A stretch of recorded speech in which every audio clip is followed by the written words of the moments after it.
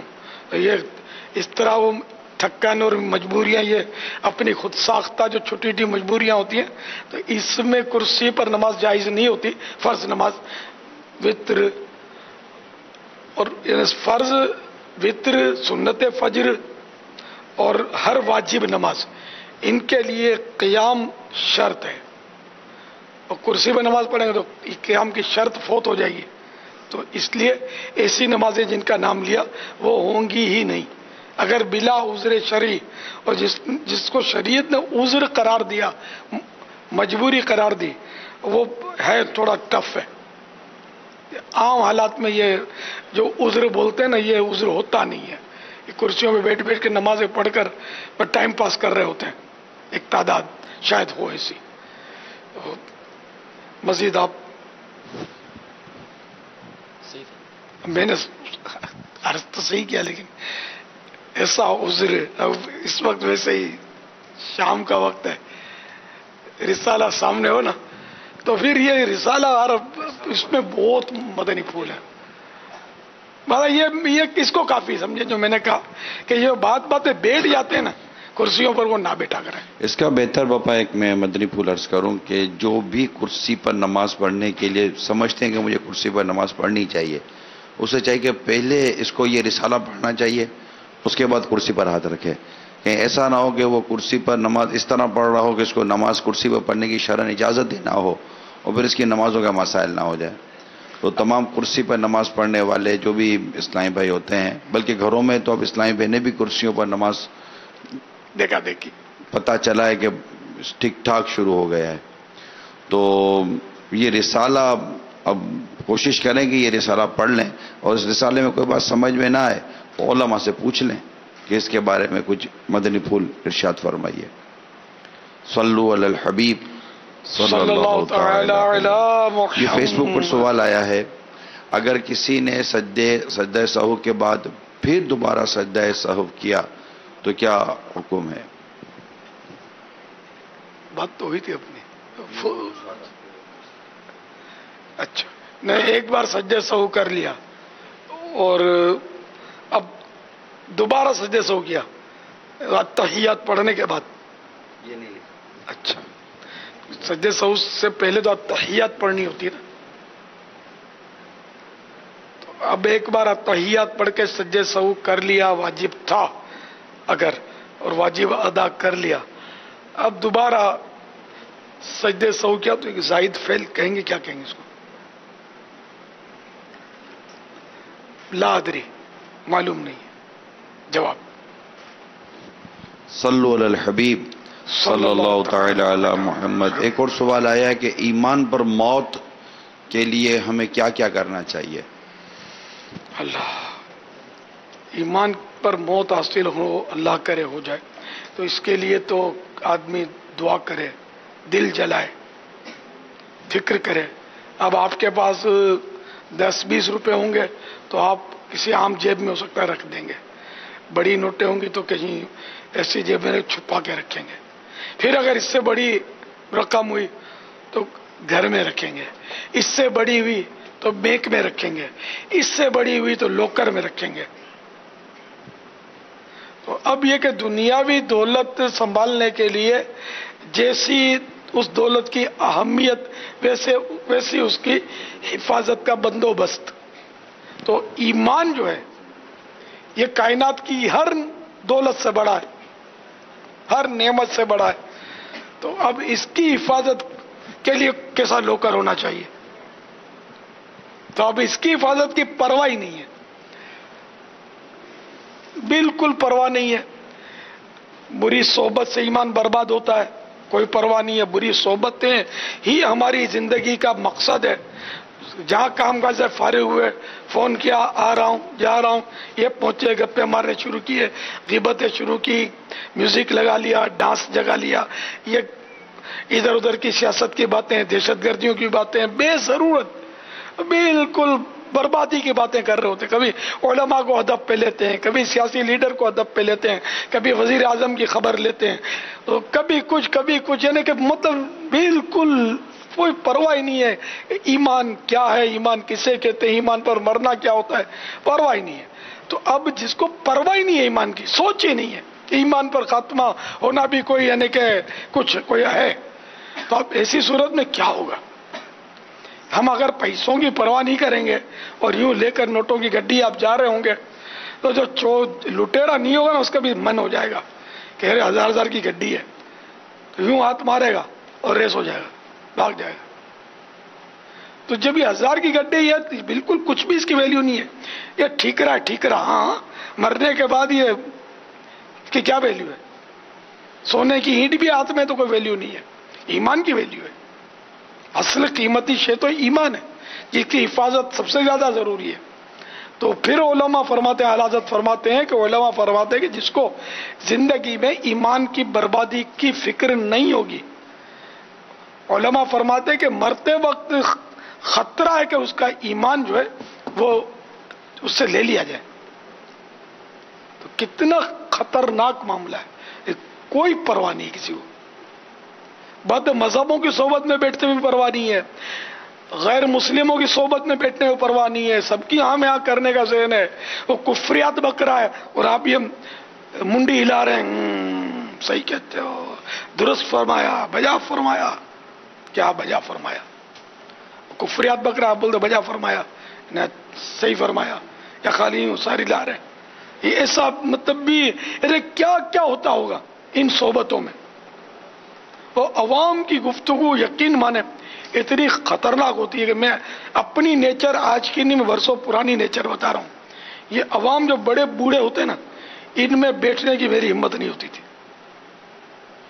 یہ جس طرح کی یا تو گناہ بری گفتگو کرتے, یا بے جا تنقیدیں مسلمانوں پر, کبھی اس پر کبھی اس پر, کبھی علماء پر. ایک کو جانتا ہوں بوڑھے کو, وہ ایسا مجھے ٹکرتا تھا, وہ دیکھ کر وہ کھڑا ہو جاتا تھا, بول نہیں پاتا تھا برابر, لیکن بیچارہ اب تو زندہ ہو اس کا کوئی تصور مجھے تو نہیں ہو رہا. اب بولنا شروع کر دیتا, یہ عالم سارے ظالم ہوتے ہیں, نعوذ باللہ, اور کیا کیا بولتا تھا. میں ایسا بور ہوتا تھا کہ میں کروں کیا یار. یہ بھی دعوت اسلامی کے پہلے کی بات کر رہا ہوں, جب وہ ہم گاؤں گلی میں رہتے تھے, بہت یہ ان کے تصور بھی نہیں تھا پیدا ہونے کا. ہاں میں بہت پرانی بات کر رہا ہوں, اپنی بات کر رہا ہوں.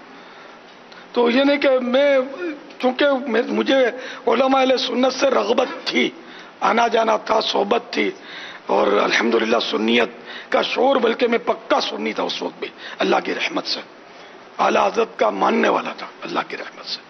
تو مجھے یہ باتیں ایسا میں بور ہوتا تھا کہ میں جان کیسے چھڑاؤں. ہمت بھی نہیں ہوتی تھی کہ میں اس کی زبان کھینچ لوں کہ اب یار مرنے والا ہے, کیوں بک بک کرتا ہے, ایسا بولتا ہے عالم ظالم ہے. اچھا پھر یہ کہ ایک نہیں سارے عالم ظالم ہیں, معاذ اللہ. یعنی کتنی بری بات ہے. سب سے بڑا عالم کون ہے پتا ہے؟ حقیقت میں سب سے بڑا عالم اللہ, اللہ کی صفت ہے عالم, اور اللہ کی عطا سے مخلوق میں سب سے بڑے عالم میرے مصطفیٰ ہیں صلی اللہ تعالی علیہ وسلم. ہر نبی عالم, ہر ولی عالم. اب یہ نعوذ باللہ سارے عالم, معاذ اللہ. خیر اس کا یہ تصور نہیں ہوتا ہوگا, اس جاہل کو یہ پتہ بھی نہیں ہوتا ہوگا کہ اللہ کو بھی عالم بول سکتے ہیں اور رسول بھی عالم ہوتا ہے, کچھ پتہ ہی نہیں ہوگا. وہ بکواس کی عادت. تو یوں مطلب ہے بہت برا ماحول ہے. تو میں بڑے بوڑھوں کی مطلب یعنی کہ بیٹھک میں بہت کتراتا تھا. ان کی باتیں میری سمجھ میں آتی نہیں تھی, کیا یہ بیچارے بولتے ہوتے تھے. اس میں آپ کو بھی سمجھنے کا بہت کچھ ہے کہ یہ عوام ہے, عوام. شاید اسی وجہ سے کسی نے یہ وہ مقولہ بنایا ہوگا, محاورہ ہے, العوام کل انعام. عوام چوپایوں کی طرح ہوتی ہے, 4 پاؤں والے جانوروں کی طرح. یہ جنرل ہے, کسی فرد کو نہیں. عوام میں نیک بندے بھی ہوتے ہیں, صالحین بھی ہوتے ہیں, خوف خدا سے رونے والے بھی ہوتے ہیں, اچھے لوگ بھی ہوتے ہیں.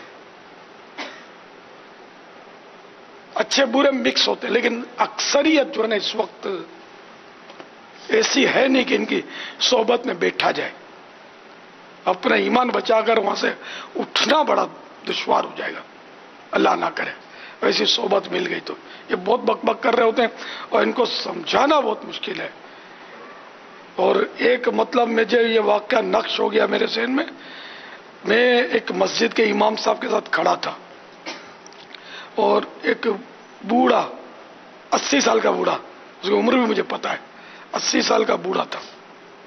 ان دنوں بارشیں نہیں ہو رہی تھی تو اندھیرا آتا مگر بارش نہ ہوتی. تو ایک بار اندھیرا ہوا اور ہم کھڑے تھے، وہ بڈھا بھی کھڑا تھا قریب مسجد سے نکل کر. نماز کا بہت بڑا نشان تھا اس کی پیشانی پر، تھا شیوڈ لیکن پکا نمازی. تو وہ اس نے جب دیکھا نا یہ اندھیرا ہوا اور روز اندھیرا ہوتا تھا اور آتا تھا جاتا تھا، تو اس نے بول دیا بڈھے نے، معاذ اللہ نقل کفر نباشد، دیکھو تو، ان ہماری زبان میں بولا غالباً میمنی میں، کہ دیکھو تو اللہ تعالیٰ، یعنی یہ تو عام تو میاں بولتے ہیں لوگ، میاں نہیں بولنا چاہیے، اللہ میاں بولنا منع ہے. میاں کے ایک معنی شوہر بھی ہوتے ہیں، میاں بیوی. تو یہ لفظ اللہ کی شان نہیں ہے، اللہ پاک بولے، اللہ تعالیٰ بولے. تو بہرحال میں اللہ پاک بولوں گا کہ دیکھو تو اللہ پاک کتنا ستاتا ہے. اب میں تو سمجھ گیا کہ یہ مرتد ہو گیا، اس نے تو بالکل اللہ تعالیٰ کو ظالم بول دیا. اللہ ستانے سے پاک ظلم کرتا ہی نہیں، وہ تو تصور ہی نہیں ہے اس کا.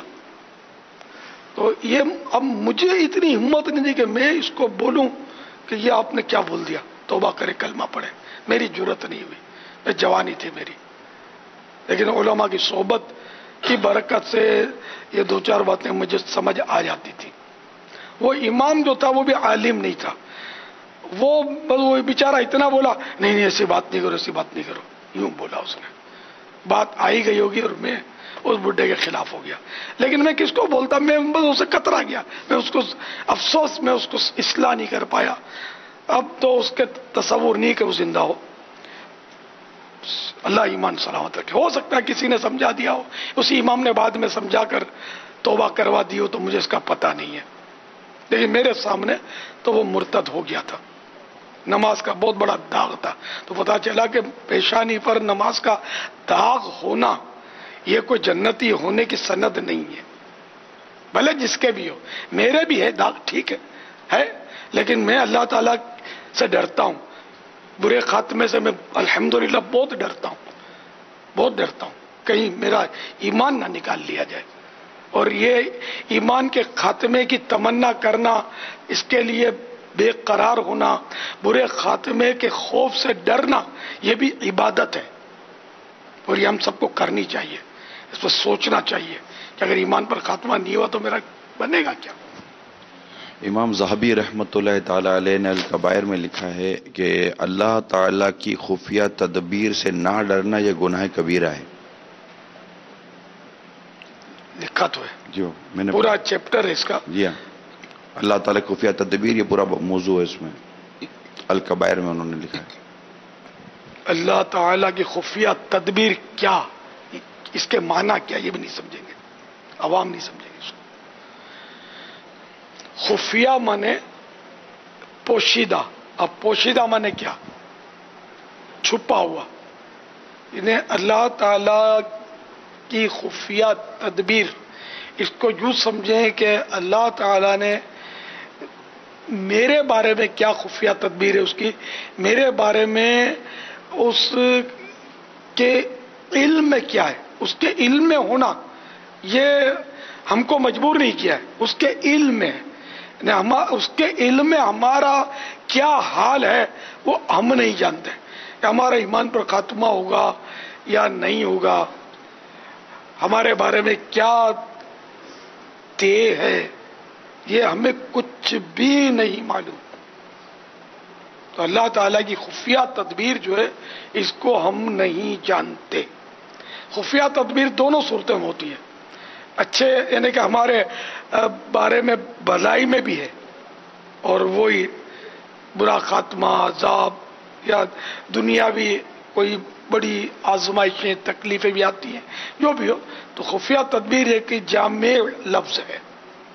خفیہ تدبیر عربی میں آیت میں اس کے لیے لفظ مکر آیا ہے، لیکن اردو میں مکر بولنے میں وہی مطلب ہمارے یہاں مکر دوسرے معنی میں استعمال ہوتا ہے. وہ مکروا و مکر اللہ واللہ خیر الماکرین، کہ حضرت عیسیٰ علیہ السلام کے تعلق سے یہ کہ حضرت سیدنا عیسیٰ علیہ السلام کے ساتھ یہ انہوں نے مکر کیا. ان کی امت تھی جو نافرمان امت تھی، اس نے مکر کیا، یہ دھوکہ کیا. یہاں مراد تو انہوں نے دھوکہ دیا، ان کو دھوکہ کیا. وہ مکر اللہ، اور اللہ نے خفیہ تدبیر فرمائی ان کو ہلاک کرنے کی. جس نے مکر کیا اس کو یہ پتہ نہیں تھا کہ وہ سمجھا میں تو بس اب کامیاب ہوں، اللہ تعالیٰ نے اس کو ہلاک کر دیا. تو اللہ تعالیٰ نے اس کے ہلاک کی خفیہ تدبیر کی، کیونکہ مکر کے معنی میں جو دھوکہ ہے نا، یہ ذرا عیب کے معنی میں، اللہ تعالیٰ عیب سے پاک ہے. تو اللہ تعالیٰ نے خفیہ تدبیر فرمائی ان کے ہلاک کی. واللہ خیر الماکرین، اور اللہ تعالیٰ بہتر خفیہ تدبیر فرمانے والا ہے. واللہ تعالیٰ اعلم ورسولہ اعلم عز وجل وصلی اللہ تعالیٰ علیہ وآلہ وسلم.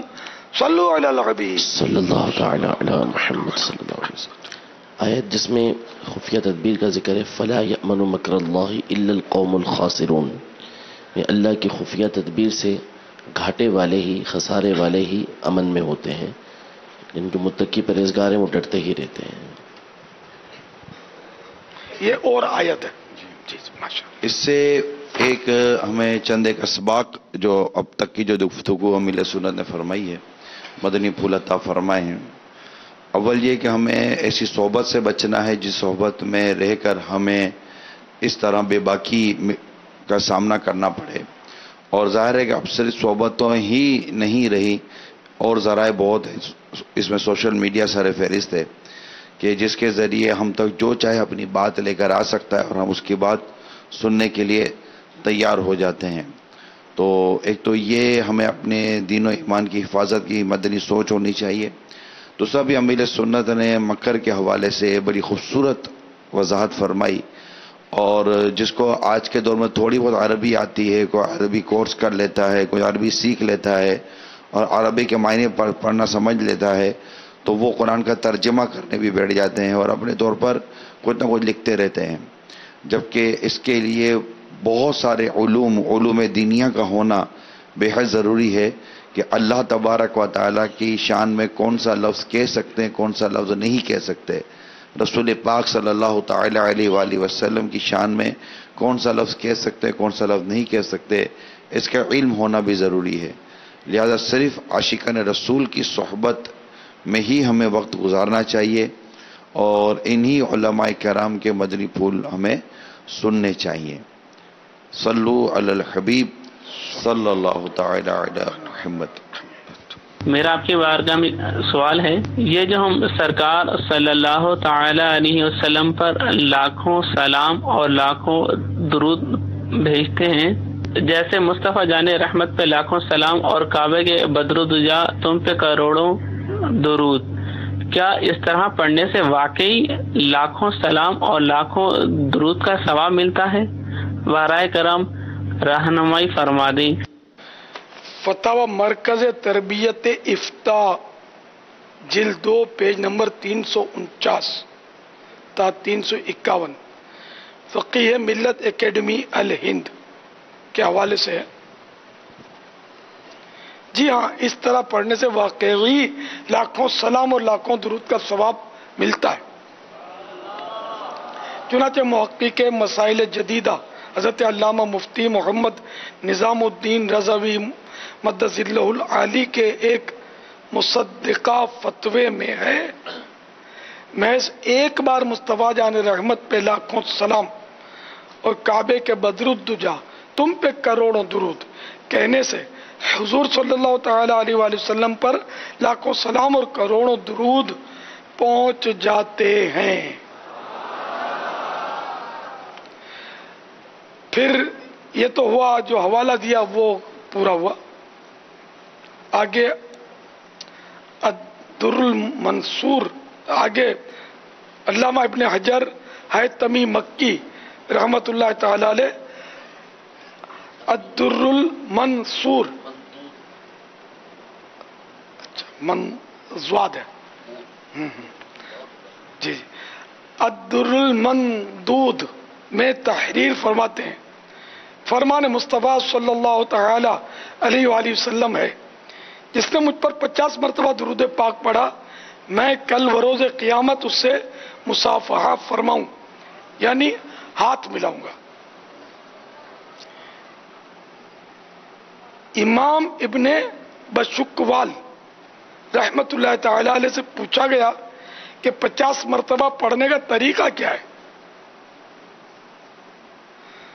فرمایا اگر کوئی یوں کہے اللہم صلی علی محمد 50 مرہ، یعنی اے اللہ محمد صلی اللہ تعالی علیہ وآلہ وسلم پر 50 مرتبہ درود بھیج، تو انشاءاللہ عز و جل یہ 50 مرتبہ کے لیے کافی ہوگا۔ اور اگر ایک ایک کر کے 50 مرتبہ پڑھے تو یہ زیادہ بہتر ہے۔ بطور دلیل ایک حدیث پاک پیش کرنے کے بعد علامہ حیثمی علیہ رحمت اللہ القوی مزید فرماتے ہیں یہ حدیث پاک اس بات کی واضح دلیل ہے کہ جس نے یوں کہا اللہم صلی علی محمد 1000 مرہ، یا یوں کہا اللہم صلی علی محمد عدد خلقک، اللہم صلی علی محمد عدد خلقک، یعنی اے اللہ محمد صلی اللہ تعالی علیہ وآلہ وسلم پر 1000 مرتبہ درود بھیج، یا اپنی مخلوق کے برابر درود بھیج، تو اس کے نامہ اعمال میں اس ایک جملے کے بدلے میں 1000 درود پاک یا تمام مخلوق کے برابر درود پاک لکھے جائیں گے۔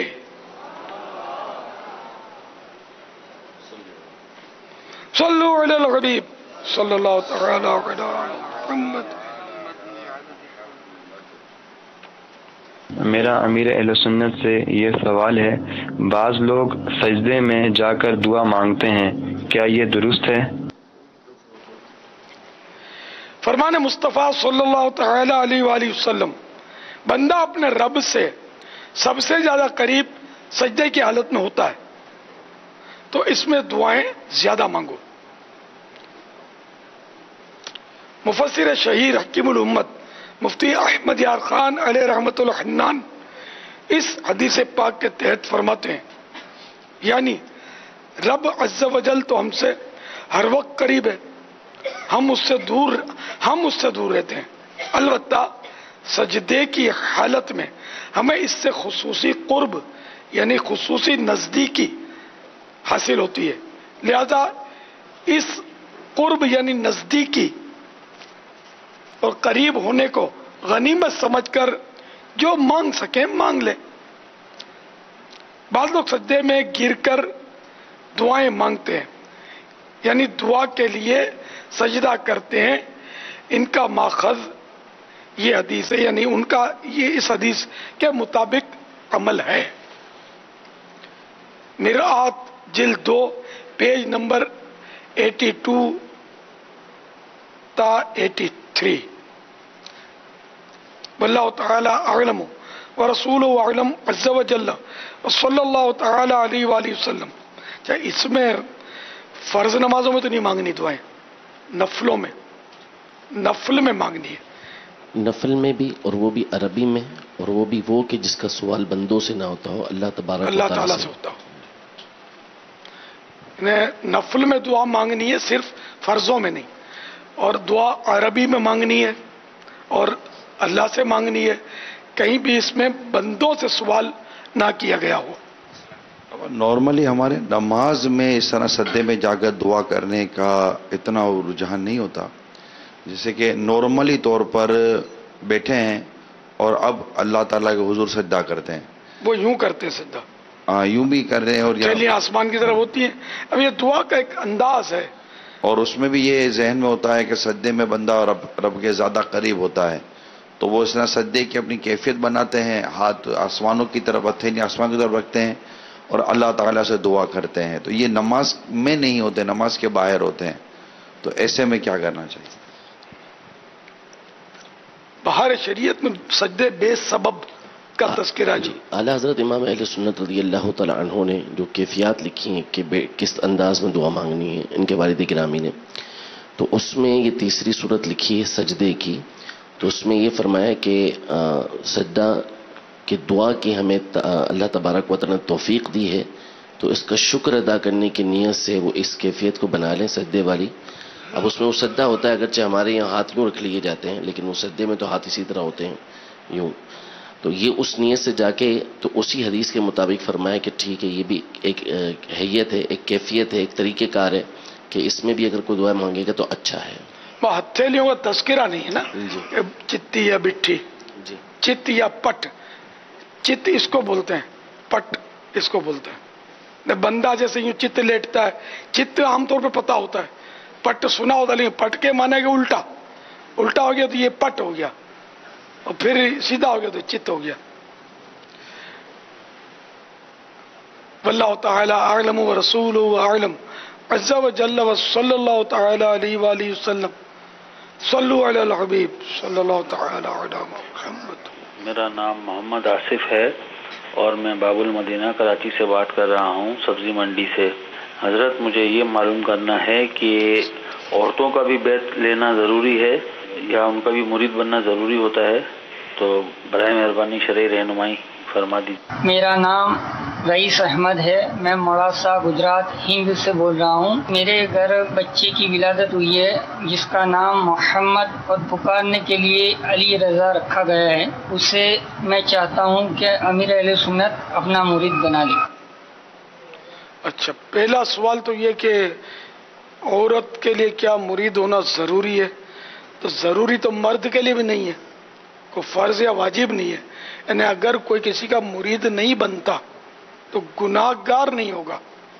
مرید بننا چاہیے کہ ایک بزرگوں کا طریقہ چلا رہا ہے, اس کے فیوز و برکات کافی ملتے ہیں سلسلے کے, اور بہت فوائد ہیں اس کے. لیکن اگر کوئی نہیں بنتا تو گناہ گار نہ ہوگا. تو علی رضا ہند کو بیعت میں نے سلسلہ عالیہ قادریہ رضویہ میں ان کو داخل کر لیا. ماشاءاللہ. سرکار بغداد حضور غوث پاک رحمت اللہ تعالی علیہ فرماتے ہیں, میں اپنے مرید بلکہ ان کے مریدوں کا 7 پشت تک ہر ایک معاملے کا ذمہ دار ہوں. اگر میرے مرید کا سطر مشرق میں کھل جائے اور میں مغرب میں ہوں تو میں اس کو چھپانے والا ہوں. میٹھے میٹھے اس ٹائم ہے مدنی چینل کے ناظرین, عالمی مدنی مرکز فیضان مدینہ کے حاضرین جو ماہ رمضان اعتکاف, آخری عشر اعتکاف, بعض مختلف ممالک اور کئی شہروں سے آنے والے عاشقان رسول و دیگر عاشقان رسول, آئے ہم اپنے گناہوں سے توبہ کریں اور سیدی غوث اعظم رحمت اللہ تعالی علیہ کے سلسلے میں شیخ طریقت امیر اہل سنت کے ذریعے داخل ہو جائیں. امیر اہل سنت جو الفاظ ادا فرمائے آپ بھی دہرائیں, اس کی برکت سے آپ سلسلہ عالیہ قادریہ عطاریہ میں داخل ہوں گے. اور وہ ناظرین و حاضرین جو پہلے ہی کسی سلسلے میں داخل ہیں چاہیں تو بیعت برکت حاصل کر سکتے ہیں. امیر اہل سنت فرمائے مرید ہوتا ہوں میں, تو آپ کہیے طالب ہوتا ہوں میں, آپ اپنے ہی پیر صاحب کے مرید رہیں گے انشاءاللہ عز و جل. اس سلسلے کا فیضان بھی جاری ہو جائے گا. میں امیر اہل سنت سے عرض کرتا ہوں ہمیں توبہ بھی کروا دیں, سیدی غوث اعظم رحمت اللہ تعالی علیہ کے سلسلے میں داخل بھی فرما لیں. اچھا, پہلے تو وہ بات مجھے یاد آ رہی ہے کہ یہ کروڑوں درود اور لاکھوں سلام, اور اس پر پہلے بھی سوال جواب ہو چکا ہے یہاں. تو اس پر میں نے جو کچھ بیان کیا تھا وہ آج جو بیان کیا اس سے الٹ تھا. آپ تھے اس پر میں نے وہ بیان الٹ تھا میرا, معلومات کی کمی کی وجہ سے. اس وقت یہ میرے کو معلومات نہیں تھی. تو پھر ایک عیسائی بھائی نے میری توجہ دلائی تھی، تو میں نے ان سے کہا تھا کہ آپ مجھے وہ سب لکھا ہوا ملے نا، ایسا نہ ہو پھر غلطی ہو جائے، پھر گڑبڑ ہو جائے، تو کوئی پروف ملے نا تو پھر بیان کرنا مناسب ہوتا ہے.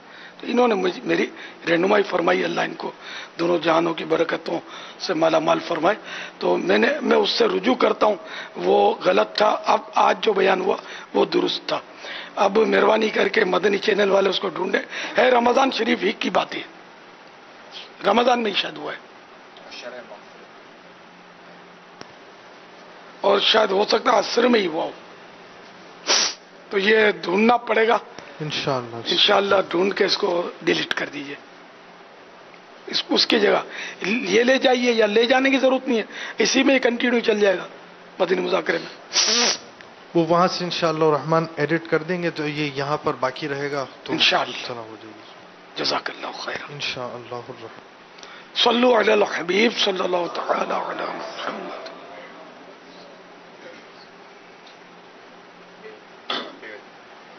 الصلاۃ والسلام علیک یا رسول اللہ وعلی آلک وصحابک یا حبیب اللہ. لا الہ الا اللہ محمد الرسول اللہ صلی اللہ تعالی علیہ وآلہ وسلم. توبہ کرتا ہوں میں اپنے تمام پچھلے گناہوں سے، اور وعدہ کرتا ہوں میں کہ آئندہ شریعت پر چلوں گا، بد مذہبوں اور برے لوگوں کی صحبت سے بچتا رہوں گا، نماز روزے کی پابندی کرتا رہوں گا، ماں باپ کی نافرمانی، جھوٹ، غیبت، چغلی، وعدہ خلافی، گالی گلوچ، فلمیں ڈرامے، گانے باجے، بے پردگی وغیرہ وغیرہ گناہوں سے بچتا رہوں گا. اے اللہ میری اس توبہ کو قبول فرما اور مجھے میرے وعدے پر ثابت قدم رکھ. مرید ہوتا ہوں میں خاندان عالی شان قادریہ رضویہ میں نے اپنا ہاتھ آپ کے ہاتھ میں دیا اور آپ کے ذریعے سے سرکار بغداد حضور غوث پاک رضی اللہ تعالی عنہ کے ہاتھ میں دیا. اے اللہ مجھے جناب غوث اعظم کے مریدوں میں قبول فرما اور کل قیامت میں غوث پاک کے غلاموں میں اٹھا. صلاۃ والسلام علیک یا نبی اللہ وعلی آلک وصحابک یا نور اللہ وعلی آلک وصحابک یا نور اللہ. ایک تعداد ہوتی ہے جو یہ ذہن رکھتی ہے کہ میں مستجاب دعوات بن جاؤں، یعنی میری دعائیں قبول ہوتی رہیں. تو کیا یہ تمنا رکھنا درست ہے؟ اور اگر یہ تمنا درست ہے تو اس تمنا پوری ہو اس کے لیے کیا کوشش کرنی چاہیے؟ یہ تمنا رکھنا تو اچھا ہے، مستجاب الدعوات ہو جاؤں، میری دعائیں قبول ہوا کریں. اور اس کے لیے کہ حلال روزی یہ بہت ضروری ہے. رزق حرام دعا میں بہت بڑی، بلکہ سب سے بڑی اگر کہیں تو بھی شاید غلط نہ ہو، رکاوٹ ہے. اور آج کل جو ہماری دعائیں قبول نہیں ہو رہی ہو سکتا ہے اس میں یہ بہت بڑا عنصر ہو کہ روزی کمانا آتا ہی نہیں ہے نا. لوگ سمجھتے کہ میں نے وہ حلال کمایا ہے، لیکن اس کو پتہ ہی نہیں ہوتا کہ حرام ہو چکا ہو، تو سود میں پڑ چکا ہو تو پتہ نہیں ہوتا. کیونکہ سود خالی یہ تھوڑی جو بینک سے ملتا ہے، سود کی بہت ساری صورتیں ہیں. تو اسی لیے جو تاجر ہے اس کے لیے فرض ہے کہ وہ اس کے ضروری احکام سیکھے. جو خریدار ہے اس کے لیے ضروری ہے کہ خریداری کے فرض احکام سیکھے. اور یہ آج کل کوئی لاکھوں میں جانتا ہو تو جانتا ہو. تو بہرحال یہ کہ پھر یہ کہ اللہ تعالیٰ کی نافرمانی یہ قبولیت دعا میں رکاوٹ. اب جنہیں ہم کو کوئی اپنا دوست کہے کہ یار مجھے ذرا 100 روپے کی ضرورت ہے، تو ہم بولے یار تھوڑا ہاتھ تنگ ہے، یار آج تو چائے پینے آپ سے، وہ یار ویسے میں کڑکا لگا پڑا ہوں، آج تو تم سے پیوں گا. جب بھی کوئی وہ چیز مانگے نا اپنے اس کو ٹالتے رہے. تو جنہیں جو ٹالتا رہا اب اس کو ضرورت پڑی اسی دوست سے، تو پہلے تو یہ شرمائے گا کہ یار میں مانگوں گا کیسے. میں جب بھی اس نے بولا 100 روپے چاہیے تو آٹی مار دی، چائے پینی ہے تو آٹی مار دی، بوتل پینی ہے تم سے تو آٹی مار دی، اس کو آٹی مار دی اور ٹال دیا. اب مجھے اس سے ضرورت پڑ گئی ہے. اب اول تو مانگتے ہی ہمت نہیں ہوگی کہ میں مانگوں گا کیسے، تو تم نہ بول دے گا کہ مطلب پڑا تیرا تو آیا. میں نے جب بولا تو مجھے تو نے 1 ٹکا بھی نہیں دیا کبھی. اچھا پھر بھی اگر یہ مجبوری کا مارا مانگے گا اس سے، تو وہ جو ہے جس سے مانگا وہ اگر نہ بول دے گا تو اس کو یہ برا بھی نہیں لگے گا کہ یار میں نے اس کی کون سی مانی جو میری مانے گا. یہ مثال اس میں ہے فضائل دعا میں، اعلیٰ حضرت کے والد صاحب کی کتاب میں. یہ میں نے اب شارٹ کر کے آپ کو بتائی ہے، تفصیل سے مثال دی ہے اس کی. تو اب ہم اپنے اوپر غور کریں کہ ہم نے اللہ تعالیٰ کی کتنی باتیں جو ہیں وہ عملی طور پر مانی ہیں. اول درجے کے نافرمان ہیں ہم لوگ، گناہ کرتے ہوئے بالکل دل لرزتا بھی نہیں ہے، نافرمانی کرتے ہوئے کوئی جھجک محسوس نہیں ہوتی. اور اب کہتے ہیں اللہ ہماری سنتا نہیں ہے، اللہ ہماری دعا قبول نہیں کرتا، مجھے تو مستجاب الدعوات بننا ہے، میری ہر دعا قبول ہوئے، میں ہر بات ٹالتا رہوں مگر میری ہر دعا قبول ہونی چاہیے. یہ کیسے؟ تو اس لیے جس کو مستجاب الدعوات بننا ہے حلال روزی کھائے، حرام سے جان چھڑائے، گناہوں سے پیچھا چھڑائے، سچی توبہ کرے، کوئی گناہ کتنا ہی چھوٹا ہو اس کے بالکل قریب بھی نہ پٹکے. تو اس طرح مطلب یہ کہ جب یہ آگے بڑھے گا نا تو پھر انشاءاللہ قبولیت کا میدان بھی ملے گا اس کو، اور دعا بھی قبول ہوا کرے گی، مستجاب الدعوات بن جائے گا. واللہ تعالی اعلم ورسولہ اعلم عز وجل وصلی اللہ تعالی علیہ وآلہ وسلم. صلو علی الحبیب صلی اللہ تعالی علی محمد. بابا آپ نے یہ جو بھی ارشاد فرمایا نا، تو کہ ہمیں اللہ تعالیٰ کی فرما برداری کرنی چاہیے، اس کا حکم ماننا چاہیے. تو قرآن کریم میں جس مقام پر دعا کے لیے بڑے خوبصورت ایک ارشاد ہے، وہاں بھی یہ ہے کہ اس میں کہ تو انہیں چاہیے کہ میرا حکم مانے. تو میں حافظ صاحب سرچ کروں گا کہ اس کو پڑھ دیں. بسم اللہ الرحمن الرحیم. وَإِذَا سَأَلَكَ عِبَادِي عَنِّي فَإِنِّي قَرِيبٌ أُجِيبُ دَعْوَةَ الدَّاعِ إِذَا دَعَانِ فَلْيَسْتَجِيبُوا لِي وَلْيُؤْمِنُوا بِي لَعَلَّهُمْ يَرْشُدُونَ. اور اے محبوب جب تم سے میرے بندے مجھے پوچھیں تو میں نزدیک ہوں، دعا قبول کرتا ہوں پکارنے والے کی جب مجھے پکارے. تو انہیں چاہیے میرا حکم مانیں اور مجھ پر ایمان لیں کہ کہیں راہ پائیں. اللہ اکبر. یہ تو ویسے عام لوگ بھی نیک لوگوں سے دعا کرواتے ہیں، تو یہ کنسپٹ تو ہے عوام میں کہ یار ہم گناہ گار ہیں، یہ اللہ کا نیک بندہ ہے، اس کی دعا جلدی قبول ہو جائے گی.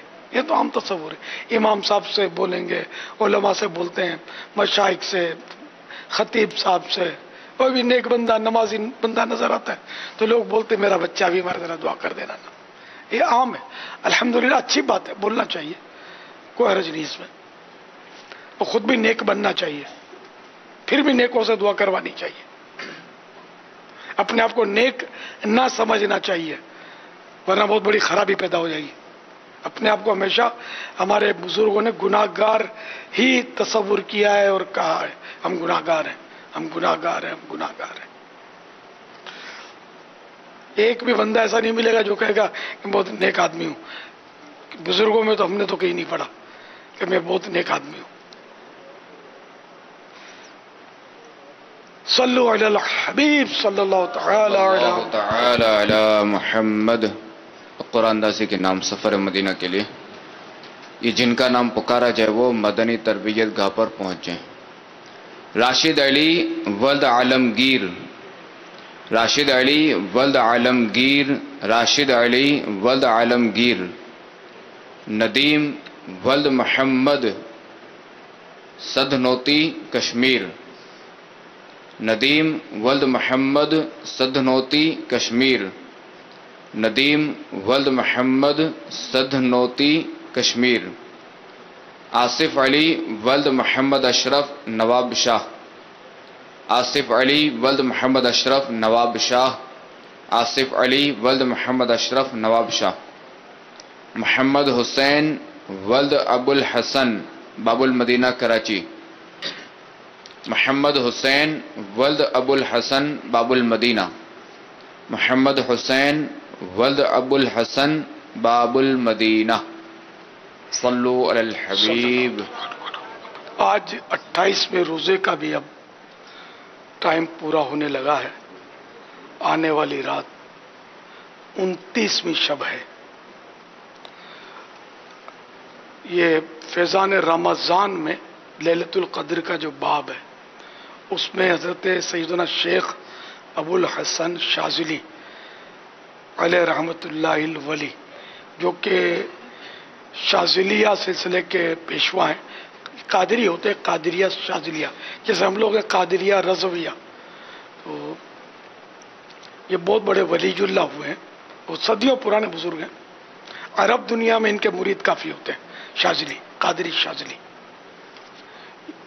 تو انہوں نے اپنے تجربات لکھے ہیں لیلۃ القدر کے تعلق سے کہ میں نے جب سے بالغ ہوا ہوں تو تب سے فلاں دن روزہ پہلا ہوا تو فلاں دن میں نے لیلۃ القدر پائی. تو اس میں انہوں نے اپنا تجربہ یہ ارشاد فرمایا کہ جب کبھی اتوار کو پہلا روزہ ہوا تو میں نے 29ویں شب میں لیلۃ القدر کو پایا. تو ان کے تجربے کے مطابق آنے والی رات لیلۃ القدر ہو سکتی ہے اور رمضان کی شاید آخری رات ہو. الصلاۃ والسلام علیک یا رسول اللہ وعلی آلک واصحابک یا حبیب اللہ. سبحانک اللہم وبحمدک لا الہ الا انت استغفرک واتوب الیک. سبحانک اللہم وبحمدک لا الہ الا انت استغفرک واتوب الیک. سبحانک اللہم وبحمدک لا الہ الا انت استغفرک واتوب الیک. اللہم انک عفو کریم تحب العفو فاعف عنی. اللہم انک عفو کریم تحب العفو فاعف عنی. اللہم انک عفو کریم تحب العفو فاعف عنی.